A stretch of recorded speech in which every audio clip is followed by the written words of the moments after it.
Hello everyone, আমরা শুরু করছি ক্লাস 11-এর বায়োলজি এর ফার্স্ট ইউনিট, যেটা হচ্ছে diversity in the living world. এখানে আমাদের চ্যাপ্টারের নাম হেডিং করা আছে diversity in the living world. তো এই চ্যাপ্টারে আমরা কি কি ডিসকাস করব? আমাদের এখানে চারটি এর মধ্যে চ্যাপ্টার আছে এই ইউনিটের মধ্যে। তো চারটি চ্যাপ্টার কি কি? The living world, biological classification, plant kingdom and the animal kingdom. Okay, তো এই চারটে চ্যাপ্টার আমরা ডিসকাস করব পরপর, এবং সেখানে সব প্রথমে আমরা ডিসকাস করতে চলেছি দ্য লিভিং ওয়ার্ল্ড চ্যাপ্টারটাকে। ওকে, তো আজকে আমাদের যেটা টপিক সেটা হচ্ছে দ্য লিভিং ওয়ার্ল্ড এই চ্যাপ্টারটা। তো এখানে এই যে আমাদের diversity in the living world এর মধ্যে আমাদের এখানে দেখতে পাচ্ছি কি ছোট ছোট করে কিছু টপিকস আমাদেরকে এখানে লেখা আছে, যেমন হচ্ছে বায়োলজি কি, হোয়াট ইজ বায়োলজি, সেটা সম্পর্কে আমাকে ডিসকাস করেছে। তো বায়োলজি কি সেটা যদি আমাদেরকে জানতে হয় তাহলে হচ্ছে কি biology is the science of life forms and living processes. তাহলে বায়োলজি কি? আমরা যদি বায়োলজির টার্মসটাকে ভাঙি তাহলে আমরা দেখতে পাবো এখানে দুটো টার্মস আছে, একটা হচ্ছে বায়োস আর একটা হচ্ছে লগস। তো যেখানে আমরা দেখতে পাচ্ছি bios, that means life forms and living processes, আর logos means study. Logos means study or knowledge. তো যেখানে আমরা কি করব, লাইফ প্রসেস এবং লাইফ ফর্মস সম্পর্কে আমরা জানবো সায়েন্সের যে ব্রাঞ্চে, সেটাই হচ্ছে কি আমাদের বায়োলজি। তো এখানে আমরা যে লিভিং আর নন লিভিং এর গল্প আমরা পড়বো, তাহলে লিভিং প্রসেসেস আর লাইফ ফর্মস যদি আমরা জানতে হয় তাহলে আমাদেরকে এর কন্ট্রাস্টিং ক্যারেক্টার হচ্ছে যেটা হচ্ছে নন লিভিং ফর্মস। তো সেই নন লিভিং ফর্মস সম্পর্কেও আমাদের কিন্তু জানা উচিত। তার কারণ আমরা জানি কি আমাদের এই পৃথিবীতে, আমাদের যে ওয়ার্ল্ড, এই ওয়ার্ল্ডে যা কিছু আছে লিভিং, আমাদের এই ওয়ার্ল্ডে যা কিছু আছে সবগুলো দুটো ক্যাটাগরির মধ্যে পড়তে পারে, আইদার সেটা লিভিং অর নন লিভিং। তো কখন আমরা কোনটাকে লিভিং বলবো, কখন কোনটাকে নন লিভিং বলবো, সেটা আমরা জানতে পারবো কোন চ্যাপ্টারের মধ্যে? না, আমাদের এই যে চ্যাপ্টারটা আছে দ্য লিভিং ওয়ার্ল্ড, সেই চ্যাপ্টার পড়লেই কিন্তু আমরা জানতে পারবো কাকে আমরা লিভিং বলবো আর কাকে আমরা লিভিং বলবো না। তো চলো আমরা দেখি এই বিষয়টা ডিসকাস করে ফেলি। ওকে, তো আমরা ডিসকাস করি যেখানে আমাদের হচ্ছে লিভিং ওয়ার্ল্ড চ্যাপ্টার পড়তে যাওয়ার আগে আমরা এখানে দেখতে পাচ্ছি একজন ছোট করে বিজ্ঞানীর নাম দেওয়া আছে। তো সেই বিজ্ঞানী সম্পর্কে কিছু ডাটা আমাদের জানা উচিত, কারণ এখান থেকেও কিন্তু কোশ্চেন মেবি চলে আসতে পারে। তো দেখি আমরা এখানে কি বলছে। এখানে একজন বিজ্ঞানীর নাম বলছে যার নাম হচ্ছে বিজ্ঞানী আর্নস্ট মেয়ার। তিনি কিন্তু 100 ইয়ার্স বেঁচে ছিলেন, 1904 থেকে 2004 পর্যন্ত। তো যাই হোক, আমরা দেখতে পাচ্ছি 5th জুলাই তিনি জন্মগ্রহণ করেছিলেন, বর্ন অন 5th জুলাই। তো এটা আমাদের কোশ্চেন কখনোই আসে না, আমাদের কোশ্চেন কোথা থেকে আসবে না, তিনি কিন্তু একজন ইভলিউশনারি বায়োলজিস্ট ছিলেন, অর্থাৎ তিনি কিন্তু হার্ভার্ড ইউনিভার্সিটিতে ইভলিউশনারি বায়োলজিস্ট হিসেবে রিসার্চ করেছিলেন, এবং সেই জন্য কিন্তু তাকে বলা হয় Darwin of the 20th century.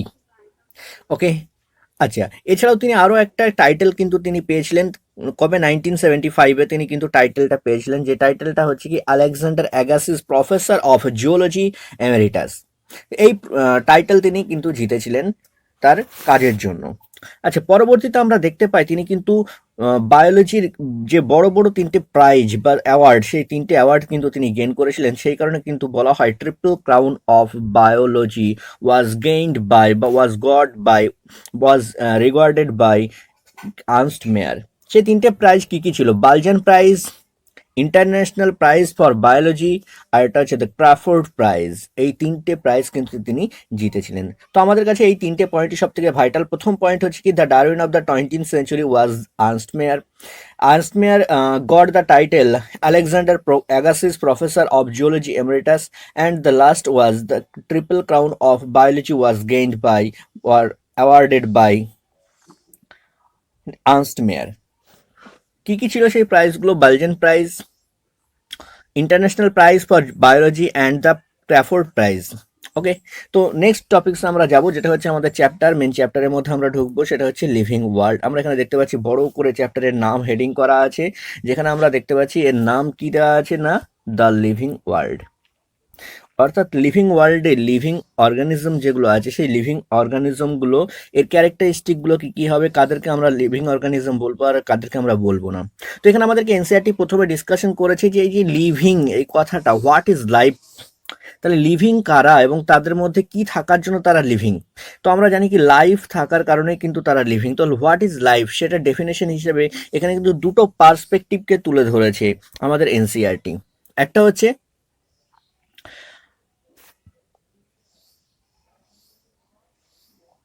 What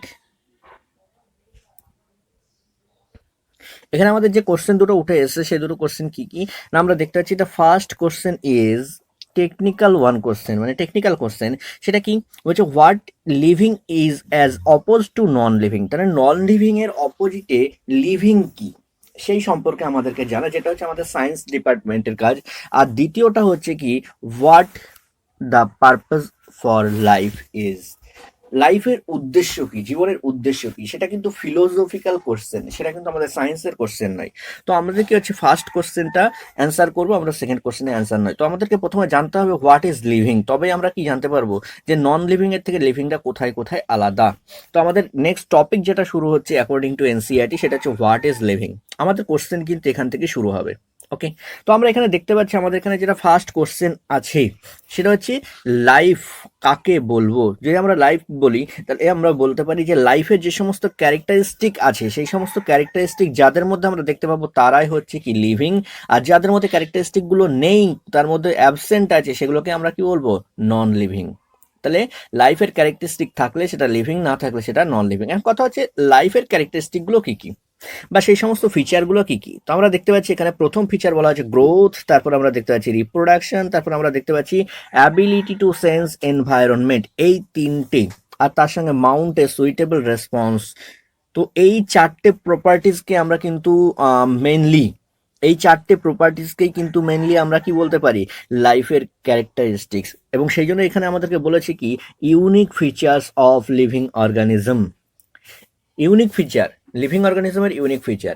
এছাড়াও আমরা কিছু অ্যাড করতে পারি এর মধ্যে, যেমন কি হচ্ছে মেটাবলিজমকে আমরা অ্যাড করতে পারি, অ্যাবিলিটি টু সেলফ রেপ্লিকেটকে আমরা অ্যাড করতে পারি, সেলফ অর্গানাইজকে আমরা অ্যাড করতে পারি, ইন্টারঅ্যাক্ট অ্যান্ড এমার্জেন্সকে আমরা কি করতে পারি, অ্যাড করতে পারি। ওকে, তো বাস এইগুলোই হচ্ছে কি আমাদের লাইফের ক্যারেক্টারিস্টিক সম্পর্কে আমাদের এনসিইআরটি ডিসকাস করেছে। এবার আমরা জানবো এখানে যে ক্যারেক্টারিস্টিক গুলো সম্পর্কে পড়লাম, যে growth, reproduction, ability to sense environment and Mount a suitable response, তারপরে হচ্ছে কি metabolism, ability to self replicate, এই সমস্ত পয়েন্টগুলো সম্পর্কে আমরা হালকা করে ডিসকাস করব। তো চলো দেখি আমরা এখানে কি কি ডিসকাস করতে পারি। তো আমাদের এখানে প্রথম ডিসকাশন যেটা, সেটা হচ্ছে গ্রোথ সম্পর্কে। তো গ্রোথ সম্পর্কে আমাদের এনসিইআরটি কি বলছে, গ্রোথ সম্পর্কে সব ফার্স্ট পয়েন্ট আমাদেরকে যেটা বলা হচ্ছে সেটা হচ্ছে অল লিভিং অর্গানিজমস গ্রো, সমস্ত যে লিভিং অর্গানিজমস গুলো তারা কিন্তু গ্রো করে। তো এর আগে আমি একটা জাস্ট হালকা করে ডিসকাশন করে ফেলবো, যেটা আমাদের এনসিইআরটিতে ক্লাসিফাই করা নেই, কিন্তু আমাদেরকে পড়তে গেলে অবভিয়াসলি ক্লাসিফাই করেই পড়া উচিত। যেটা হচ্ছে এই যে লাইফের যে ক্যারেক্টারিস্টিক গুলো আছে, সেই লাইফের ক্যারেক্টারিস্টিক গুলোকে কিন্তু আমরা দুটো ক্যাটাগরিতে ডিভাইডেড করতে পারি। কি বললাম, দুটো ক্যাটাগরিতে আমরা ডিভাইড করতে পারি। সেগুলো কি কি, একটা হচ্ছে ডিফাইনিং, একটা হচ্ছে ডিফাইনিং ক্যারেক্টারিস্টিক্স, আর একটা হচ্ছে নন ডিফাইনিং ক্যারেক্টারিস্টিক্স। কি কি বললাম আমরা, একটা হচ্ছে ডিফাইনিং ক্যারেক্টারিস্টিক্স আর একটা হচ্ছে নন ডিফাইনিং ক্যারেক্টারিস্টিক্স। তো কাকে আমরা ডিফাইনিং ক্যারেক্টারিস্টিক্স বলবো আর কাকে আমরা নন ডিফাইনিং ক্যারেক্টারিস্টিক্স বলবো। ডিফাইন কথা থেকে আমরা কি বুঝি না, ডেফিনেশন দেওয়াকে বুঝি, মানে কোনো কিছুকে আইডেন্টিফাই করা, বা এই আমরা সেটাকে যদি বলি তো সেটার বাইরে আর কিছু হতে পারে না, সেটাকে আমরা এক কথায় কি তার ইউনিক ক্যারেক্টারিস্টিক বা ইউনিক ফিচার বলতে পারি, যে না এইটা থাকলে পারে এর মধ্যে কোনো এক্সেপশন থাকবে না, সেটাকে আমরা কি বলে থাকি, ডেফিনেশন বলে থাকি, তাই না। তো ডিফাইনিং ক্যারেক্টার সেটাই হবে যে ক্যারেক্টারের মধ্যে কোনো এক্সেপশন দেখা যাবে না। কোনো এক্সেপশন দেখা যাবে না বলতে আইদার সেটা হতে পারে যে সমস্ত লিভিং অর্গানিজমের মধ্যে দেখা যাবে কিন্তু কোনো নন লিভিং অর্গানিজমের মধ্যে দেখা যাবে না। যদি এরকমটা হয় তবে সেটাকে আমরা ডিফাইনিং ক্যারেক্টারিস্টিক বলবো।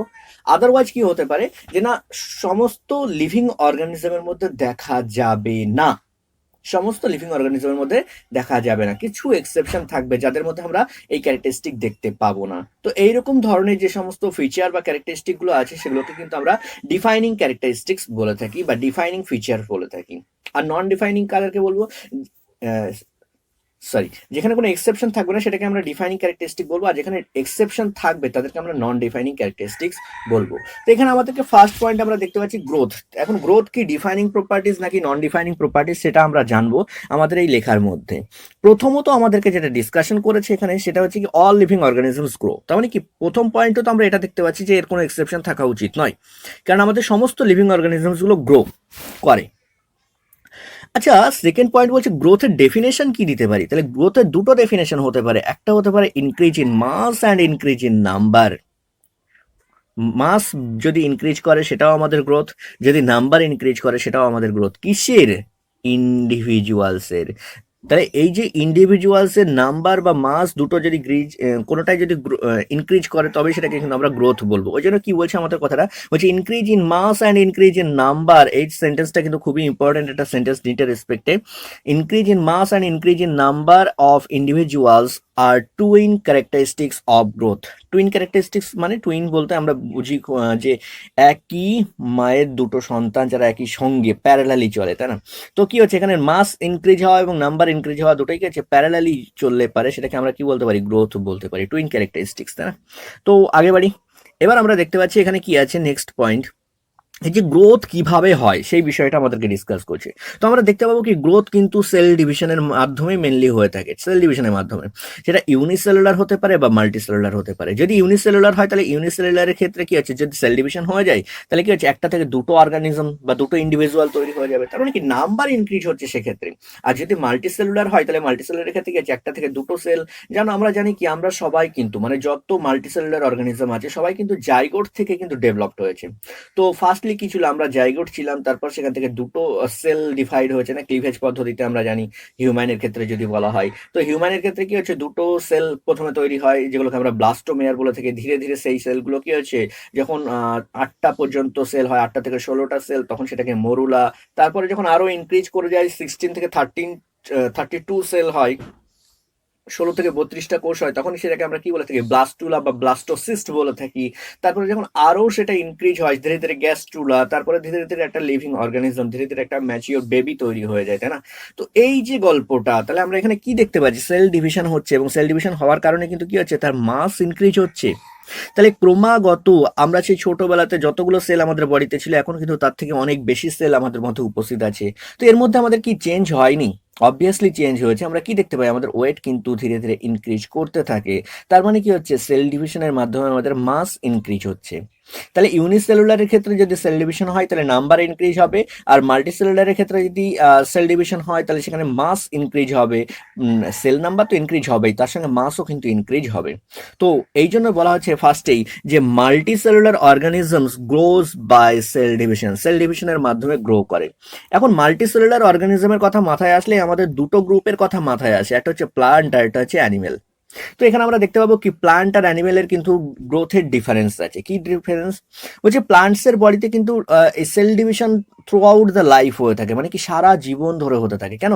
আমরা জানি কি মেরিস্টেমেটিক টিস্যু, মেরিস্টেমেটিক সেল যেগুলো আছে সেগুলো কিন্তু এদের বডিতে সারা জীবন এক্সিস্ট করে, সারা লাইফ ধরে, through out the life span. তো কি হচ্ছে, এটা এক্সিস্ট করে, যার কারণে কিন্তু এদের গ্রোথটা সারা জীবন ধরে হয়ে থাকে। মেবি সেটা প্রাইমারি গ্রোথ আর মেবি সেটা সেকেন্ডারি গ্রোথ। ওকে, তো ওই জন্য কি বলা হচ্ছে যে in plants this growth by cell division occurs continuously through out their life span, তাদের সারা জীবন ধরে ঘটে থাকে।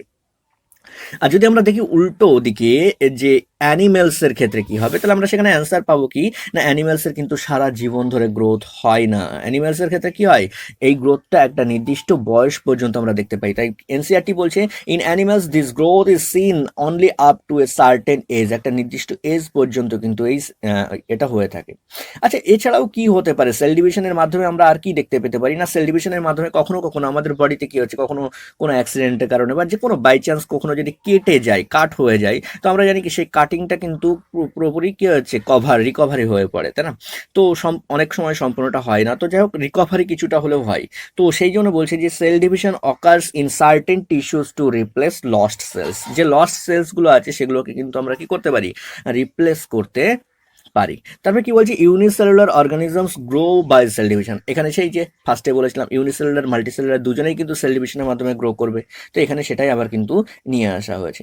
এরপর আমাদের যে বিষয়টা আমাদের এনসিআরটি ডিসকাস করেছে সেটা মাইক্রোস্কোপের নিচে আমরা ইনভিট্রো ইয়েতেও আমরা কিন্তু কালচারের মধ্যেও সেটাকে আমরা সেল ডিভিশন ঘটাতে পারি, কাকে, এই সেলকে। তো সেক্ষেত্রে আমরা কিন্তু সেটাকে গ্রোথ বলতে পারি। তারপরে কি বলছে না, যদি আমরা দেখি in majority of higher animals and plants, majority of higher animals and প্লান্টসের ক্ষেত্রে যদি আমরা দেখি তাহলে গ্রোথ আর রিপ্রোডাকশন কিন্তু মিউচুয়ালি এক্সক্লুসিভ ইভেন্টস, মানে কি দুজন কিন্তু আলাদা ঘটনা। তাহলে হায়ার অ্যানিমালস অ্যান্ড প্লান্টসের ক্ষেত্রে কিন্তু রিপ্রোডাকশন আর গ্রোথ কিন্তু এক জিনিস নয়।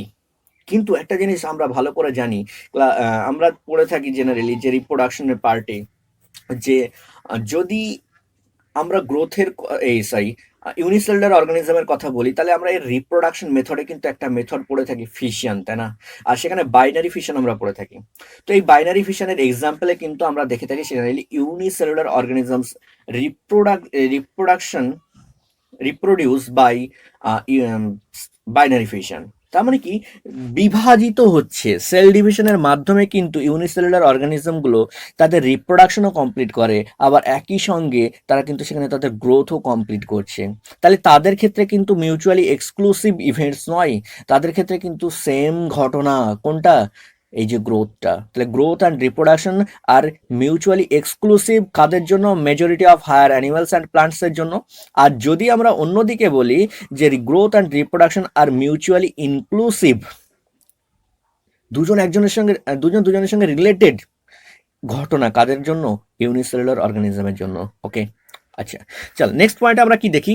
নেক্সট পয়েন্টে বলছে যদি আমরা ইনক্রিজ ইন বডি মাসকে কনসিডার করি গ্রোথ হিসেবে, তাহলে কিন্তু আমরা সেখানে দেখতে পাবো নন লিভিং অবজেক্টস অলসো গ্রো।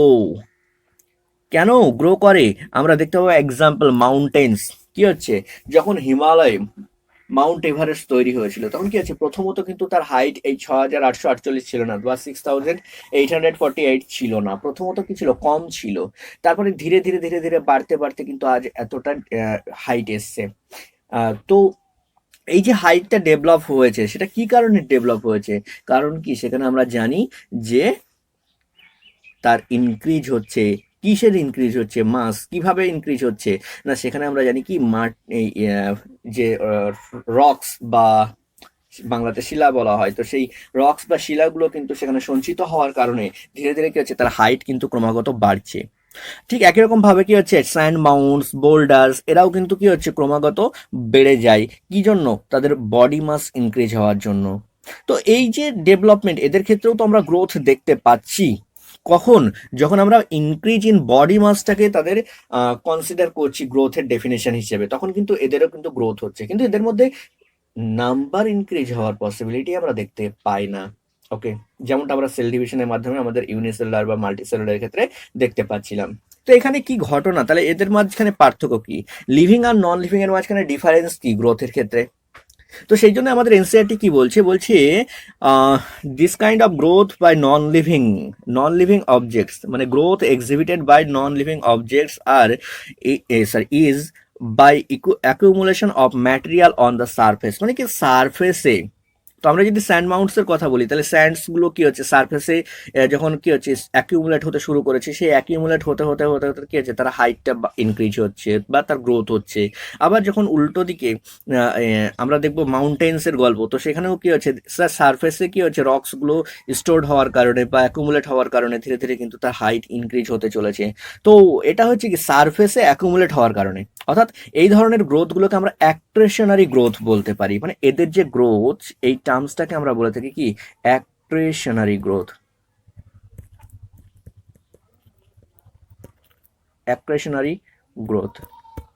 ওকে, আচ্ছা, তাহলে এই হচ্ছে কি আমাদের নন লিভিং অবজেক্টস এর গ্রোথ আমরা দেখলাম। আর লিভিং অর্গানিজমস এর গ্রোথটা কিরকম হয়ে থাকে, তার জন্য আমাদের বলছে in living organisms growth is from inside. ভিতর থেকে কিন্তু এদের গ্রোথ দেখা যায়, নট এক্সটার্নালি কোনো অ্যাকুমুলেট। কারণ কারোর বাবা মা কিন্তু তার সন্তানকে বড় করার জন্য তাদের বডিতে সেল লাগিয়ে দেয় না। তো সেল কি হচ্ছে, সেখানে ডিভিশন হয়ে হয়ে কিন্তু তাদের ইনক্রিজ হচ্ছে। তো এটা হচ্ছে কি লিভিং আর নন লিভিং এর মধ্যে কি ডিফারেন্স।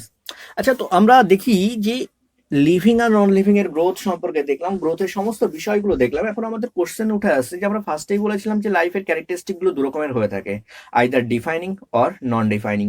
এখন কোশ্চেন হচ্ছে যে এটা কি ডিফাইনিং প্রপার্টিজ নাকি নন ডিফাইনিং প্রপার্টিজ। আমরা কি বলেছিলাম যে যদি কোনো রকম এক্সেপশন না থাকে, যে এরকম ঘটনা যে সব লিভিং অর্গানিজম গুলো গ্রো করবে, মানে সমস্ত লিভিং অর্গানিজমের মধ্যে এই ক্যারেক্টারিস্টিক আমরা দেখতে পাবো, আর কোনো নন লিভিং এর মধ্যে এই ক্যারেক্টারিস্টিক দেখতে পাবো না, তখন আমরা সেটাকে কি বলেছিলাম, ডিফাইনিং ক্যারেক্টারিস্টিক। কিন্তু যদি এরকমটা হয় যে কোনো সমস্ত লিভিং অর্গানিজম দেখানোর পাশাপাশি কিছু নন লিভিং অর্গানিজমও কি হচ্ছে এই ক্যারেক্টারিস্টিক দেখাচ্ছে, তখন সেটাকে কিন্তু আমরা ডিফাইনিং ক্যারেক্টারিস্টিক্স বলতে পারবো না বা ডিফাইনিং প্রপার্টি বলতে পারবো না।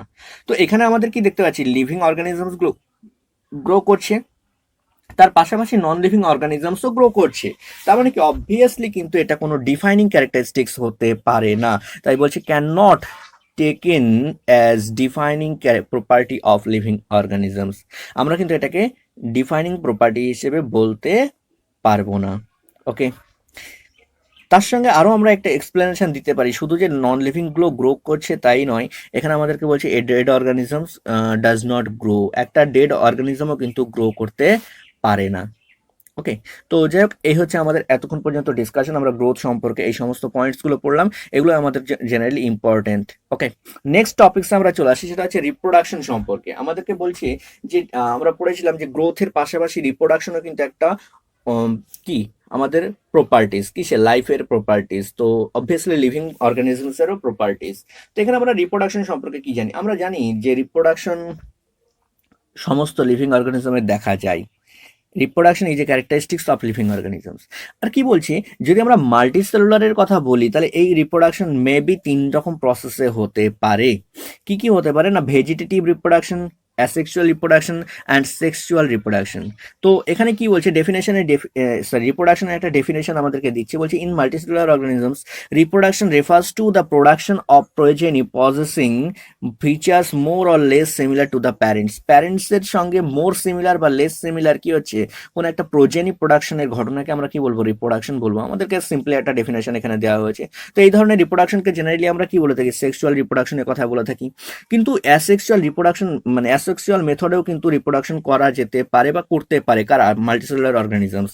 যেমন কি এখানে একটা এক্সাম্পল বলছে, fungi multiply and spread easily due to the millions of asexual spores they produce. তার মানে কি ফানজাই কিন্তু অ্যাসেক্সুয়াল স্পোর্স ফর্মেশনের মাধ্যমে কি করতে পারে, রিপ্রোডাকশন কমপ্লিট করতে পারে।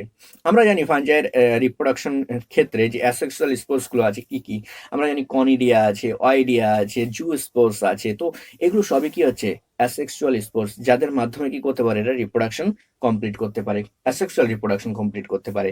আচ্ছা, এছাড়া আর কোনো প্রসেস আছে কি? হ্যাঁ আছে। ইস্ট অ্যান্ড হাইড্রার ক্ষেত্রে আমরা যদি দেখি তাহলে সেখানে কি দেখতে পাবো, ইস্ট অ্যান্ড হাইড্রার ক্ষেত্রে এখানে কিন্তু আমরা বার্ডিং প্রসেস দেখতে পাবো। কি দেখতে পাবো আমরা, বার্ডিং প্রসেস দেখতে পাবো। East and Hydra birding. আচ্ছা, আর প্ল্যানেরিয়ার ক্ষেত্রে আমরা কি দেখতে পারি, প্ল্যানেরিয়া যার নাম হচ্ছে, কমন নেম হচ্ছে ফ্ল্যাট ওয়ার্মস। তো এদের ক্ষেত্রে কিন্তু আমরা ট্রু রিজেনারেশন দেখতে পাবো। হোয়াট ইজ ট্রু রিজেনারেশন, সেই বিষয়ে বলছে a fragmented organism regenerates the lost part of its body and becomes a new organisms. তার মানে কি, কোনো একটা অর্গানিজম সাপোজ আমার কাছে ছিল, এখানে কোনো একটা লস্ট পার্ট, এইটুকু অংশ সাপোজ আমার কেটে আউট হয়ে গেল, তো বলছে এইটুকু পার্ট থেকে যখন আমি টোটালি আরেকটা নিউ অর্গানিজমস তৈরি করতে পারবো, তখন সেটাকে বলা হবে কি, ট্রু রিজেনারেশন। তাহলে কোনো ফ্র্যাগমেন্টেড পার্ট থেকে, বডির কোনো ফ্র্যাগমেন্টেড পার্ট থেকে যখন একটা কমপ্লিটলি নিউ অর্গানিজম তৈরি হবে, তখন সেটাকে ট্রু রিজেনারেশন বলবো। আর এই ট্রু রিজেনারেশন আমরা দেখতে পাবো কাদের মধ্যে, প্ল্যানেরিয়ার মধ্যে বা ফ্ল্যাট ওয়ার্মসের মধ্যে। ওকে, তো আগে বাড়ি। নেক্সট আমরা যেটা দেখতে পাচ্ছি সেটা হচ্ছে ফানজাই। ফানজাই, ফ্লামেন্টাস অ্যালগি আর তার সঙ্গে প্রোটোনিমা অফ মসেস, এরা কি করতে পারে, ফ্র্যাগমেন্টেশন প্রসেস দেখিয়ে থাকে জেনারেলি। কি হচ্ছে ফ্র্যাগমেন্টেশন প্রসেস? ফ্র্যাগমেন্টেশন কি না, খণ্ডীভবন হয়ে যাওয়া, খণ্ডীভূত হয়ে যাওয়া, টুকরো টুকরো হয়ে যাওয়া। তো এখানে আমরা দেখতে পাচ্ছি এই যে অর্গানিজমসটা আছে, মেবি এটা কি হচ্ছে, এই আলাদা আলাদা খণ্ড তৈরি করতে পারে। এই খণ্ড থেকে একটা, এই খণ্ড থেকে একটা, এই খণ্ড থেকে একটা, ডিফারেন্ট ডিফারেন্ট পার্ট থেকে কিন্তু ডিফারেন্ট ডিফারেন্ট কি হতে পারে, আমাদের অর্গানিজমস তৈরি হতে পারে। তো এই যে প্রসেসটা, সেটাকে আমরা বলছি কি ফ্র্যাগমেন্টেশন প্রসেস। আর এই প্রসেসে কারা দেখায়, fungi, filamentous algae and protonema of mosses. খুবই কমন তিনটে নাম। আমাদেরকে কিন্তু কোশ্চেন এইগুলোই দেয় যে কারা ফ্র্যাগমেন্টেশন পদ্ধতিতে রিপ্রোডাকশন সম্পন্ন করে, কারা ট্রু রিজেনারেশন দেখায়, কারা বার্ডিং দেখায়। ঠিক আছে, তো আমরা এই বার্ডিং এর ক্ষেত্রে মনে রাখতে পারি ইস্ট অ্যান্ড হাইড্রা ছাড়াও কিন্তু একটা এক্সটার্নাল নাম চলে আসে, যেটা হচ্ছে ব্যাকটেরিয়া। এই ব্যাকটেরিয়ার বডিতেও কিন্তু আমরা এই বার্ডিং প্রসেস দেখতে পেতে পারি। ওকে, আচ্ছা, তারপরে কি বলছে, বলছে ইউনিসেলুলার অর্গানিজমস কারা, ব্যাকটেরিয়ার মতো ইউনিসেলুলার অর্গানিজমস বা ইউনিসেলুলার অ্যালগি, যেমন কি হচ্ছে অ্যামিবা। তো এই সমস্ত অর্গানিজমসগুলো রিপ্রোডাকশন করে থাকে, এবং সেই রিপ্রোডাকশন আমরা কি জানি, গ্রোথের সঙ্গে সিনোনিমাস হয়ে থাকে, যেটা আমরা আগের টপিক্সেও বলেছিলাম। কেন এই সময় কিন্তু সেল ডিভিশন করলে পারে, কারণ এদের প্রসেস কি, এই যে ইউনিসেলুলার অর্গানিজমস, এদের যেটা রিপ্রোডাকশন প্রসেস, সেটা কি আমরা জানি বাইনারি ফিশন। তো এই বাইনারি ফিশনে কি হচ্ছে, সেল ডিভিশন হতে হয়। সেল ডিভিশন যদি হয় তাহলে অবভিয়াসলি সেখানে একটা থেকে দুটো অর্গানিজম তৈরি হয়ে যাবে, মানে রিপ্রোডাকশন হচ্ছে পাশাপাশি কিন্তু গ্রোথও হচ্ছে। কেন, নাম্বার ইনক্রিজ হচ্ছে, ইন্ডিভিজুয়ালসের নাম্বার ইনক্রিজ হলেও তো সেটাকে আমরা গ্রোথ বলি। ওকে, তো আগে বাড়ি বলছে, ওই জন্য এদের ক্ষেত্রে কিন্তু আমরা দুটো টার্মসকে কখনো আলাদা করে, ক্লিয়ারলি আলাদা করে কিন্তু ডিসকাস করতে পারি না। এতক্ষণ পর্যন্ত আমরা পড়ছিলাম বিভিন্ন যে লিভিং অর্গানিজমস গুলো তারা কিন্তু রিপ্রোডাকশন করছে, কিন্তু এবার আমরা চলে আসবো যে কিছু লিভিং অর্গানিজমস আছে যারা কিন্তু রিপ্রোডাকশন করতে পারে না। এরকম কারা কারা আছে? তো আমাদের এখানে এনসিআরটি এক্সাম্পল দিয়েছে মিউলস, স্টেরাইল, ওয়ার্কার বেজ, যেগুলোকে আমরা ওয়ার্কার বেজ বলেই জানি জেনারেলি। আচ্ছা, তারপর হচ্ছে ইনফার্টাইল হিউম্যান কাপলস এটসেট্রা।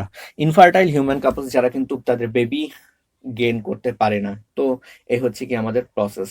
তো আগে বাড়ি আমরা দেখি যে reproduction also can not be all inclusive defining characteristics, মানে কি এর মধ্যেও কিন্তু আমরা দেখ এক্সেপশন পাচ্ছি। কিরকম ভাবে না, সমস্ত লিভিং অর্গানিজম গুলো কিন্তু এখানে রিপ্রোডাকশন করতে সক্ষম নয়। কিছু লিভিং অর্গানিজম আছে যারা নন রিপ্রোডাক্টিভ, অর্থাৎ রিপ্রোডাকশন করতে পারে না। তো এই জন্য কি হচ্ছে, এটাকেও কিন্তু আমরা ডিফাইনিং ক্যারেক্টারিস্টিক্স বলতে পারি না। Can not be an all inclusive defining characteristics of living organisms. ওকে, বাস। কিন্তু আমরা এটা কিন্তু কখনোই বলতে পারিনি যে কোনো লিভিং নন লিভিং অর্গানিজম, সে কিন্তু অর্গানিজম তো বলা উচিত নয়, নন লিভিং অবজেক্ট কিন্তু রিপ্রোডাকশন করতে সক্ষম নয়, কখনোই কিন্তু রিপ্রোডাকশন করতে পারে না। ওকে, কিন্তু লিভিং অর্গানিজমরা সবাই কিন্তু রিপ্রোডাকশন করতে পারছে না, সেটা আমরা দেখলাম। তো ওই জন্য এটা ডিফাইনিং ক্যারেক্টারিস্টিক্স নয়। ওকে, আগে বাড়ি। নেক্সট যেটা ক্যারেক্টারিস্টিক আমরা দেখতে পাচ্ছি, সেই ক্যারেক্টারিস্টিকটার নাম কি? মেটাবলিজম। আমরা যেটা দেখতে পাচ্ছি নেক্সট ক্যারেক্টারিস্টিক হিসেবে এখানে, সেটা হচ্ছে কি মেটাবলিজম। আচ্ছা, মেটাবলিজম সম্পর্কে আমরা কি কি জানবো? মেটাবলিজম সম্পর্কে আমাদেরকে এনসিআরটি বলছে যে আমাদের বডি কিন্তু, আমাদের যে লিভিং অর্গানিজমসের বডি হয়ে থাকে, সেই লিভিং অর্গানিজমসের বডিতে কিন্তু প্রচুর প্রচুর পরিমাণে কেমিক্যাল প্রেজেন্ট আছে। সেটা হতে পারে কোনো ছোট মলিকিউলস বা বড় মলিকিউলস, বিভিন্ন ক্লাসেসের হতে পারে, বিভিন্ন সাইজের হতে পারে, বিভিন্ন ফাংশন করতে পারে আমাদের বডিতে। আর কি হয় না, শুধুমাত্র যে মলিকিউলসগুলো বা কেমিক্যালসগুলো আমাদের বডিতে প্রেজেন্ট আছে তাই নয়, অলওয়েজ কি একটা কনভার্সন কিন্তু হয়েই চলেছে, একটা কেমিক্যালস আরেকটা কেমিক্যালসে চেঞ্জ হতেই চলেছে। তো এই যে চেঞ্জড আমরা দেখতে পাচ্ছি, এই চেঞ্জটাকে আমরা বলে থাকি কি মেটাবলিক রিয়াকশন। তাই এখানে আমাদেরকে এনসিআরটি বলছি, chemicals small and big belonging to various classes, sizes, functions are constantly being made and changed into some other biomolecules. These conversions are chemical reactions or metabolic reactions. তো এরকম thousands of metabolic reactions আমাদের বডিতে কিন্তু simultaneously হতেই আছে, চলতেই আছে always, কখনো কিন্তু স্টপড হয়ে যায়নি। সেটা হতে পারে ইউনিসেলুলার অর্গানিজমের মধ্যে বা মাল্টিসেলুলার অর্গানিজমের মধ্যে। ইউনিসেলুলার অর্গানিজমের মধ্যেও হয়, মাল্টিসেলুলারের মধ্যে হয়। আবার যদি দেখি সমস্ত প্লান্টে হয়, সমস্ত অ্যানিমেলে হয়, সমস্ত ফানজাইয়ের মধ্যে দেখা যায়, সমস্ত মাইক্রোবসের মধ্যে দেখা যায়। তো এই ঘটনাকে আমরা কি বলে থাকি? মেটাবলিজম। আমরা যদি ডেফিনেশন দিই হোয়াট ইজ মেটাবলিজম, তাহলে আমাদেরকে কি বলা হচ্ছে? Sum total of chemical reactions occurring in our body is metabolism. আমাদের বডিতে যে thousands of reaction, chemical reaction ঘটে চলেছে, কোথায়? আমাদের সাইটোপ্লাজমের মধ্যে বা আদার্স সেল অর্গানেলিজের মধ্যে। তো সেই সমস্ত ঘটনাগুলোকে আমরা কি করব? কনসিডার করব কি হিসেবে? মেটাবলিজম। তো আমাদের এনসিআরটি যেটা ডিসকাস করেনি, সে হালকা করে আমরা একটু এক্সটার্নাল বাইরে একটু যাব, সেটা হচ্ছে মেটাবলিজমকে আমরা দুটো ক্যাটাগরিতে ডিভাইড করতে পারি। এটা আমরা ছোটবেলা থেকে পড়ে আসছি। জেনারেলি কি হচ্ছে, এদেরকে আমরা দুটো ক্যাটাগরিতে ভাগ করতে পারি, catabolism and anabolism. What is catabolism and what is anabolism? আমরা জানি ক্যাটাবলিজমকে বাংলাতে বলা হয় অপচিতি বিপাক, অ্যানাবলিজমকে বলা হয় কি? উপচিতি বিপাক। তো এই ক্যাটাবলিজমের মধ্যে কি হয় বলছে, এখানে কি হবে? কিছু ক্রিয়েটিভিটি দেখতে পাবো, ক্রিয়েটিভ ওয়ার্ক না। আর অ্যানাবলিজমের ক্ষেত্রে কি হবে? ডিস্ট্রাকটিভ মেটাবলিজম হবে। তাহলে অ্যানাবলিজমের মধ্যে কি হবে? ক্রিয়েটিভ মেটাবলিজম, আর ক্যাটাবলিজমের মধ্যে হবে ডিস্ট্রাকটিভ মেটাবলিজম। তো ঘটনা কি না, আমরা যদি রেসপিরেশন প্রসেস অর্থাৎ শ্বসন পদ্ধতি দেখি, তাহলে সেখানে আমরা কি দেখতে পাবো না, রেসপিরেশনের ক্ষেত্রে কিন্তু আমাদের বডিতে যে গ্লুকোজ স্টোর থাকে, সেই গ্লুকোজকে কিন্তু কি করে? অক্সিডাইজ করে। অক্সিডাইজ করার পর সেখান থেকে কিন্তু আমাদের কি হচ্ছে? প্রচুর পরিমাণে এনার্জি ফর্মেশন হচ্ছে। কিন্তু এই যে টোটাল এনার্জি যতটুকু ফর্মেশন হয়, সবটা কিন্তু আমাদের বডি নিজের মধ্যে স্টোর করতে পারে না বা নিজের কাজে লাগাতে পারে না।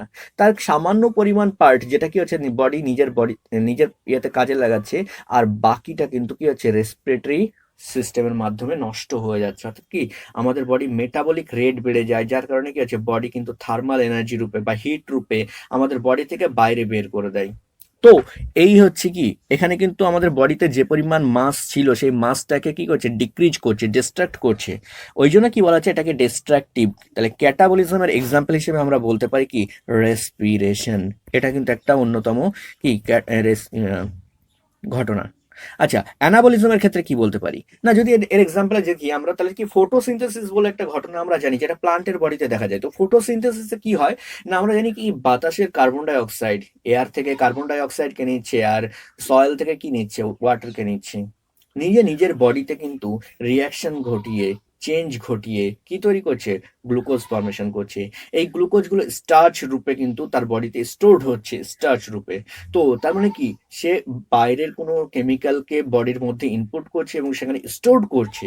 তার মানে কি, সেখানে কিন্তু একটা ক্রিয়েটিভ মেটাবলিজম দেখতে পাচ্ছি।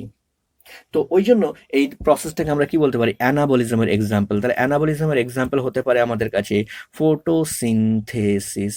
ওকে, বাস। এ হচ্ছে ক্যাটাবলিজম আর অ্যানাবলিজম সম্পর্কে। তো এটা আমাদের ডিসকাশনের বিষয় নয়, আমরা চলে আসি। বলছি যে যেমন আমরা দেখতে পাচ্ছি সমস্ত লিভিং অর্গানিজম, সেটা ইউনিসেলুলার বা মাল্টিসেলুলার হতে পারে, প্লান্টস, অ্যানিমালস বা মাইক্রোবস হতে পারে, বা ফাঞ্জাই হতে পারে।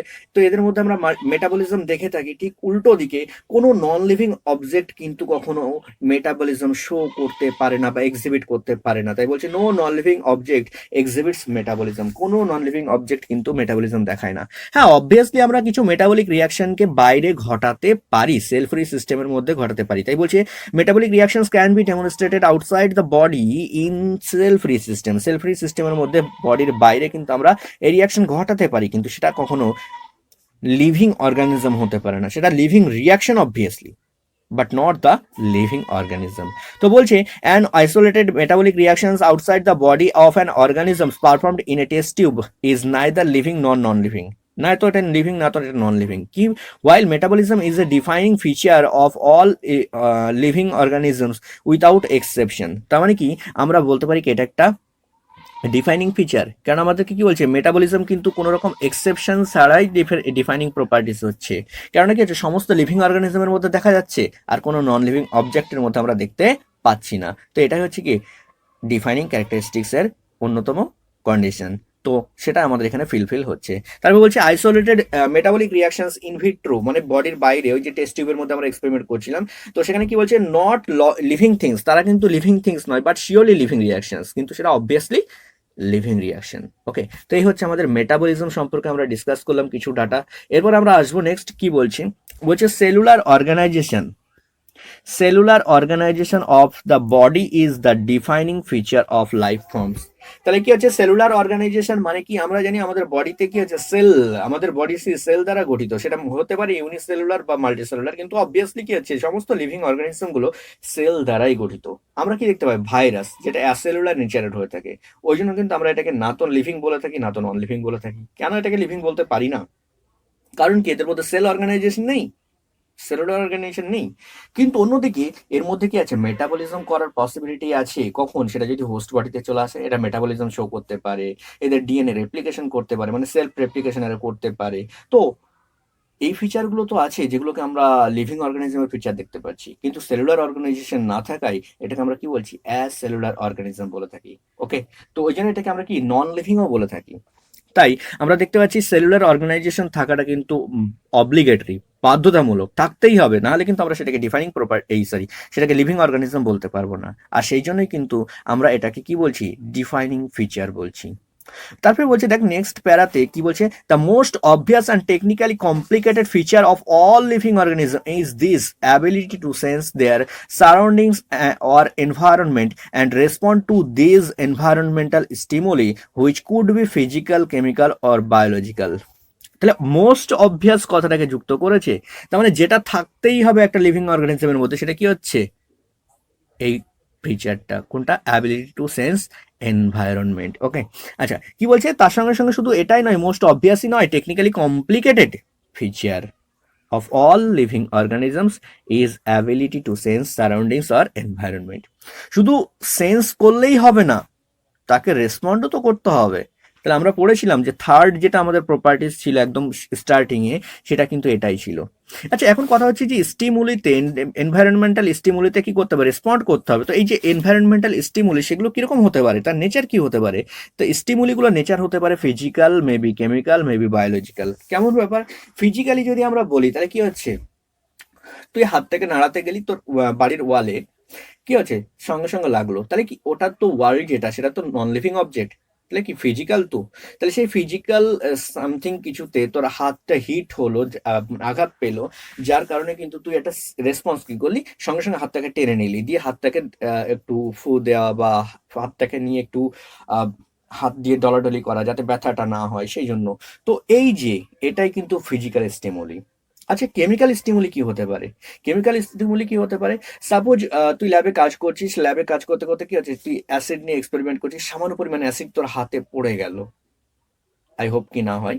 তো যাই হোক, হাতে করে বাই চান্স পড়ে গেল, তাহলে কি হচ্ছে, সেখানে কিন্তু তোর হাতটা জ্বালা করতে শুরু করবে, তাহলে কি এটা কেমিক্যাল স্টিমুলি।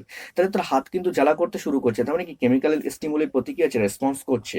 থার্ড কি হতে পারে, বায়োলজিক্যাল স্টিমুলি। বায়োলজিক্যাল তো যে কোনো কিছু হতে পারে, কুকুরে তোকে দাওয়া করেছে, বাঘের মুখে, বাঘের সামনে তুই চলে গেছিস, বাঘের ভয়ে তুই দৌড়াতে শুরু করে দিয়েছিস, বাঘ তোর পিছু পিছু দৌড়াচ্ছে, তো এটা কি হচ্ছে, বায়োলজিক্যাল স্টিমুলি। তো এই সমস্ত বায়োলজিক্যাল স্টিমুলির কারণেও কিন্তু কি আমাদেরকে রেসপন্ড করতে পারে আমাদের বডি। আচ্ছা, নেক্সট কি বলছে, we sense our environment through hour sense organs. আমরা কিন্তু সেন্স করতে পারি কি হবে না, আমাদের সেন্স অর্গানস গুলোর মাধ্যমে আমরা সেন্স করতে পারি কিভাবে, আমাদের যে বিভিন্ন সেন্স অর্গানস গুলো আছে তাদের মাধ্যমে। বলছে কিন্তু প্লান্টস এর ক্ষেত্রে, প্লান্টস কিন্তু জেনারেলি এক্সটার্নাল ফ্যাক্টরস গুলোর প্রতি রেসপন্ড করে থাকে। কোন কোন এক্সটার্নাল ফ্যাক্টরস? জেনারেলি দেখা যায় light, water, temperature and other organisms, তার সঙ্গে কিছু পলিউটেন্টস।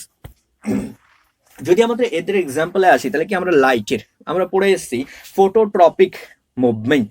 তাহলে কি ফোটোট্রপিক, তাহলে ট্রপিক মুভমেন্টের ক্ষেত্রে যদি লাইটের প্রেজেন্সে হয়ে থাকে, তাহলে কি হচ্ছে, সেটা হচ্ছে কি আমাদের লাইটের লাইটের রেসপন্স করছে লাইটের উপরে। আচ্ছা, তারপরে হাইড্রোট্রপিক পড়ে এসেছি, তার মানে কি ওয়াটারের কারণে রেসপন্স করছে।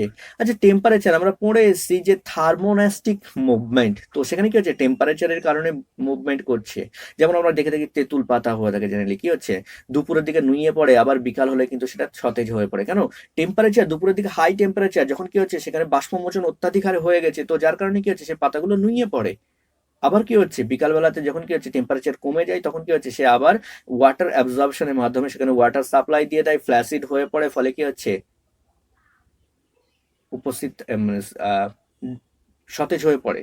আচ্ছা, নেক্সট হচ্ছে কি আদার অর্গানিজমস। তো অবভিয়াসলি আমরা জানি কি, যেটা হচ্ছে সিসমোনাস্টিক মুভমেন্ট, লজ্জাবতী, টাচ মি নট প্লান্টের যে পাতা, সেখানে যদি টাচ করা হয় সেটাও নুয়ে পড়ে। তো এখানে কি হচ্ছে, লিভিং অর্গানিজমস, আমরা টাচ করছি, তো এটা কি হচ্ছে, আদার অর্গানিজমস। আর কি হতে পারে, লাইকেন্স। আমরা জানি লাইকেন্স কি হচ্ছে না, SO2, কোনো জায়গাতে যদি এয়ারে SO2 এর পরিমাণ বেশি থাকে, তাহলে সেখানে লাইকেন্স কিন্তু বাঁচতে পারে না, লাইকেন্স মারা যায়, লাইকেন্স জন্মায় না। তো এটা কি হচ্ছে, পলিউটেন্টস এর উপরেও কিন্তু সেটা কি করছে, একটা স্টিমুলেশন দিচ্ছে, ওকে, রেসপন্স দিচ্ছে। আচ্ছা, নেক্সট আমরা কি দেখতে পাচ্ছি, আমরা এখানে দেখতে পাচ্ছি all organisms from the prokaryotes to most complex eukaryotes can sense and respond environmental cues. তাহলে প্রোক্যারিওটস থেকে শুরু করে মোস্ট কমপ্লেক্স ইউক্যারিওটস পর্যন্ত সবাই কিন্তু এখানে কি করছে, এনভায়রনমেন্টাল কিউজ দেখাচ্ছে। এখানে একটা টপিক চলেছে ফটো পিরিয়ড, যেটা কিন্তু একটা ঘটনা, যেটা কিন্তু সবার মধ্যে দেখা যেতে পারে, প্লান্টস বা অ্যানিমেলস। এবং সেটা কি কেবলমাত্র শুধুমাত্র প্লান্টস বা অ্যানিমেলস সবার মধ্যে দেখা যায় না, সিজনাল ব্রিডার্সদের মধ্যে দেখা যায়, মানে কি যারা একটা নির্দিষ্ট সিজনে রিপ্রোডাকশন করে, তো তাদের ক্ষেত্রে কিন্তু এই ঘটনাটা দেখা যায়। তাই photo period effects reproduction in seasonal breeders, both plants and animals. তাদের রিপ্রোডাকশনের ক্ষেত্রে এটা কিন্তু একটা বড় ইফেক্ট করে। তারপরে কি বলছে না, all organisms handle chemicals entering their bodies. তাদের বডিতে যে সমস্ত কেমিক্যালগুলো আছে প্রবেশ করে, সেই সমস্ত কেমিক্যালসগুলোকে কিন্তু হ্যান্ডেল করতে তারা কিন্তু রেডি, অ্যাওয়্যার, সচেতন। আচ্ছা, all organisms therefore are aware of their surroundings. তার মানে কি সমস্ত অর্গানিজমস গুলো কি তাদের সারাউন্ডিংস এর বিষয়ে খুবই অ্যাওয়্যার। আর হিউম্যান বিইংস এর কথা যদি বলি, তাহলে তো সেলফ কনসিয়াসনেস আছে। তাহলে সমস্ত লিভিং অর্গানিজমের মধ্যে একটা অ্যাওয়ারনেস আছে, কিন্তু হিউম্যান বিইং এর ক্ষেত্রে সেটা সেলফ কনসিয়াসনেসে কনভার্ট হয়ে গেছে, ওকে, তাহলে সেলফ কনসিয়াসনেস কাদের দেখা যায় যদি কোশ্চেন চলে আসে, তাহলে আমরা দেখতে পাবো হিউম্যান বিংস এর ক্ষেত্রে আমরা এটা কিন্তু দেখতে পাচ্ছি। আচ্ছা, ওই জন্য কি হচ্ছে, যেহেতু এখানে কোনো এক্সেপশন আমরা দেখতে পাচ্ছি না, কারণ সমস্ত লিভিং অর্গানিজমস গুলো এই প্রপার্টি শো করছে, আর কোনো নন লিভিং অবজেক্ট কিন্তু এই প্রপার্টি শো করে না। Therefore we can say that defining property of organisms, এটাকে আমরা কি বলতে পারি, ডিফাইনিং প্রপার্টিজ অফ অর্গানিজমস। তাহলে কনসিয়াসনেস হচ্ছে কি, ডিফাইনিং প্রপার্টিস অফ অর্গানিজমস। এখন আমাদের সামনে একটা কোশ্চেন উঠে আসে যে হিউম্যান বিংস এর ক্ষেত্রে যদি আমরা দেখি, তাহলে সেখানে কি কিছু পেশেন্ট থাকে যারা কোমাতে থাকে হসপিটালে, তো তারা তাহলে কি লিভিং নাকি নন লিভিং? তো আমরা এখানে অবভিয়াসলি বলবো কি লিভিং অর্গানিজম। কেন লিভিং অর্গানিজমস বলবো, কারণ কি আছে, তাদের মধ্যে তো সেলফ কনসিয়াসনেস অবভিয়াসলি নেই, কিন্তু তারা কিন্তু রেসপন্স করতে পারে। তাদের মধ্যে সেলফ কনসিয়াসনেস তো অবভিয়াসলি নেই, কিন্তু তারা রেসপন্স করতে পারে। ওকে, তাদের মেটাবলিক রিয়াকশনস গুলো কমপ্লিট হচ্ছে, তাদের কি হচ্ছে মেটাবলিজম রিয়াকশন গুলোকে আমরা কিন্তু এক্সটার্নালি কি হচ্ছে ঘটাতে পারছি, তো তার মানে কি হচ্ছে সেটা কিন্তু লিভিং অর্গানিজমস। ওকে, ওকে, তারপরে বলছে কি, যদি আমরা দেখি এইখানে যে ঘটনা আছে, সেখানে আমরা কি একটা বিষয় পড়বো যেটাকে বলা হচ্ছে মলিকিউলার হায়ারার্কি। কি বলছি, মলিকিউলার হায়ারার্কি বা অর্গানাইজেশনাল হায়ারার্কি বলবো। এখানে একটা কথা আমরা যেটা ডিসকাস করতে চলেছি, কি বিষয় না, আমরা কিন্তু জানি কি যে ছোটবেলা থেকে পড়ে এসেছি সেলগুলো নিয়ে টিস্যু, টিস্যু নিয়ে টিস্যু সিস্টেম নিয়ে অর্গানস, আর অর্গানস নিয়ে আমাদের কিন্তু একটা অর্গান সিস্টেম, আর কতগুলো অর্গান সিস্টেম নিয়ে কিন্তু একটা ইন্ডিভিজুয়ালস ফরমেশন হয়ে থাকে। কিন্তু আমি কিছু সেলকে এক জায়গাতে করে দিলেই কি সেটা আমাদের টিস্যুতে কনভার্ট হয়ে যাবে? যদি এমনটাই হতো তাহলে পরিফেরা, আমরা জানি পরিফেরা যে বডি অর্গানাইজেশন সেটা কিন্তু সেলুলার হয়ে থাকে, সেটা কিন্তু টিস্যু সিস্টেম নয়। কিন্তু আমরা জানি কি একটা পরিফেরার বডিতে কিন্তু বহু রকমের সেল আছে, কোয়ানোসাইট সেল, থেসোসাইট সেল, তারপর হচ্ছে ট্রফোসাইট সেল, তো এরকম বিভিন্ন ধরনের সেল কিন্তু পরিফেরার মধ্যে আমরা দেখতে পাই। বাট সমস্ত সেল একসঙ্গে আছে একটা বডিতে, অথচ সেটা কিন্তু কোনো টিস্যু গ্রেড অর্গানাইজেশন আমরা বলছি না। কেন? কারণ কি, শুধুমাত্র সেল থাকলেই হবে না, তাদের মাঝখানে একটা আন্ডারলাইং ইন্টারাকশন অবভিয়াসলি থাকা দরকার। যদি সেটা না থাকে তাহলে কিন্তু সেটাকে আমরা টিস্যু বলতে পারবো না। তাহলে বলছে প্রপার্টিজ অফ টিস্যুজ, এখানে দেখ আমাদের এনসিইআরটি বলছে যে all living phenomena are due to underlying interaction. সমস্ত লিভিং ফেনোমেনাগুলো ঘটে কখন, যখন একটা আন্ডারলাইং ইন্টারাকশন পরস্পরের মধ্যে দেখা যায়, তখনই কিন্তু সেখানে একটা লিভিং ফেনোমেনা আমরা দেখতে পাই। তো সেই রেসপেক্টেই বলছি যে properties of tissues are not present in the constituents of cells. Constituent সেলসের মধ্যে কিন্তু প্রপার্টিজ নেই, টিস্যু প্রপার্টিজ নেই। কখন এটা তৈরি হয়, বলছে arise as a result of interactions among the constituent cells. যখন এই কনস্টিটিউয়েন্ট সেলসগুলো পরস্পরের সঙ্গে ইন্টারাকশন শো করে, অর্থাৎ পরস্পরের সঙ্গে রিলেটেড হয়, তখনই কিন্তু সেখানে আমরা এই টিস্যুর প্রপার্টিজ দেখতে পাই। নেক্সট কি বলছে না, প্রপার্টিজ অফ সেলুলার অর্গানিজমস, ঠিক একই রকম ভাবে properties of cellular organelles are not present in molecular constituents are of the organelle. একটা সেল অর্গানেলির মধ্যে কিন্তু যে প্রপার্টিজ, সেই প্রপার্টিজ কিন্তু কতগুলো মলিকুলার কনস্টিটিউয়েন্টসের মধ্যে নেই। যখন সেই সমস্ত মলিকুলার কনস্টিটিউয়েন্টসগুলো কি হচ্ছে ইন্টারাকশনস দেখাবে, তখনই কি হচ্ছে সেখানে কিন্তু একটা অর্গানেলিস ফরমেশন হবে। ঠিক একই রকম ভাবে যত আমরা হায়ার প্রপার্টিজ দিকে যাব, তাহলে সেই properties at higher level organisms shows when interactions result in emergent properties. তাহলে যখন আমরা ইন্টারাকশন দেখতে পাবো লোয়ার ক্যাটাগরিজ গুলোর মধ্যে, তখনই আমরা হায়ার লেভেলে যেতে পারবো। তো এইটাকেই বলা হচ্ছে কি হায়ারার্কি অফ অর্গানাইজেশন। কি বলছে এটা, hierarchy of organizational complexity at all levels. Okay, তো আমরা এখানে কি দেখতে পাবো না, যদি হায়ারার্কিটাকে দেখি, প্রথমে কি হচ্ছে মলিকিউলস, কিছু মলিকিউলস মিলে ইন্টারাকশন দেখালে তখন সেটা অর্গানেলিস, সেল অর্গানেলিস। আর সেল অর্গানেলিসগুলো ইন্টারাকশন দেখালে একটা সেল তৈরি হবে। যদি সেলগুলো ইন্টারাকশন দেখায় তবে একটা কি হবে, টিস্যু হবে। তখন একটা টিস্যু হবে। যখন টিস্যুগুলো অর্গানাইজেশন দেখাবে বা ইন্টারাকশন দেখাবে, তখন সেটা কি হবে, অর্গানস ফরমেশন হবে। এইভাবে অর্গানসগুলো যখন ইন্টারাকশন দেখাবে, তখন সেটা কি হবে, অর্গান সিস্টেমে কনভার্ট হবে। আর অর্গান সিস্টেমগুলো যখন পরস্পরের সঙ্গে ইন্টারাকশন দেখাবে, তখন একটা কি আছে, লিভিং অর্গানিজম বা ইন্ডিভিজুয়াল ফরমেশন হবে। ওকে, তো এই হচ্ছে ঘটনা। তারপরে কি বলছে, living organisms are self replicating. কিরকম হবে, সেলফ রেপ্লিকেটিং হবে, ইভলভিং হবে, অ্যান্ড সেলফ রেগুলেটিং হবে, interacting systems capable of responding to external stimuli. External স্টিমুলির প্রতি ইন্টারাক্টিভ সিস্টেম সে শো করবে এবং সেখানে অবভিয়াসলি সেলফ রেপ্লিকেটিং হবে, ইভলভিং হবে অ্যান্ড সেলফ রেগুলেটিং হবে। ওকে, তারপরে বায়োলজির ডেফিনেশন এখানে শর্টে একটা বলছে, biology is the story of life on earth. পৃথিবীতে কিভাবে আর্থের মধ্যে কিভাবে লাইফ এসছে সেটার স্টোরি, সেটাই হচ্ছে কি বায়োলজি। আবার আমরা দেখবো কি biology is the story of evolution of living organisms on earth. পৃথিবীতে কিভাবে শুধু লাইফ আসলেই হয়নি, লাইফের লিভিং অর্গানিজমস গুলোর মধ্যে কিভাবে ইভলিউশন দেখা গেছে সেটাও কিন্তু বায়োলজিরই ডিসকাশন। আরেকটা লাস্ট পয়েন্ট আমরা এখানে দেখতে পাচ্ছি খুবই ভাইটাল এখানকার আমাদের আজকের পড়ার মধ্যে, সেটা হচ্ছে all living organisms present past and future are linked to one another. মানে কি একজন আরেকজনের সঙ্গে কিন্তু লিঙ্কড, যারা পাস্টে এসছে, যারা প্রেজেন্টে আমরা আছি আর যারা ফিউচারে আসবে, সমস্ত অর্গানিজমস গুলোর মধ্যে একটা কিন্তু কমন একটা লিঙ্ক কিন্তু আমরা দেখতে পাচ্ছি। আর সেই লিঙ্কটা কি না, sharing the common genetic material but to varying degrees. বিভিন্ন ডিগ্রিতে, বিভিন্ন মাত্রায় যে কমন জেনেটিক ম্যাটেরিয়াল কোনটা, ডিএনএ কে শেয়ার করছি আমরা। তো এটাকেই বলা হচ্ছে কি আমাদের মধ্যে কমন লিঙ্ক, যারা প্রেজেন্টে আছি, যারা পাস্টে ছিল আর যারা ফিউচারে আসবে। ওকে, তো আজকের ডিসকাশন আমাদের এই পর্যন্তই। নেক্সট ডে আমরা আগেকার ডিসকাশন করব, পরের যে টপিকসগুলো সেগুলো আমরা নেক্সট ডে ডিসকাস করবো। তো আজকে এই পর্যন্তই, বাই।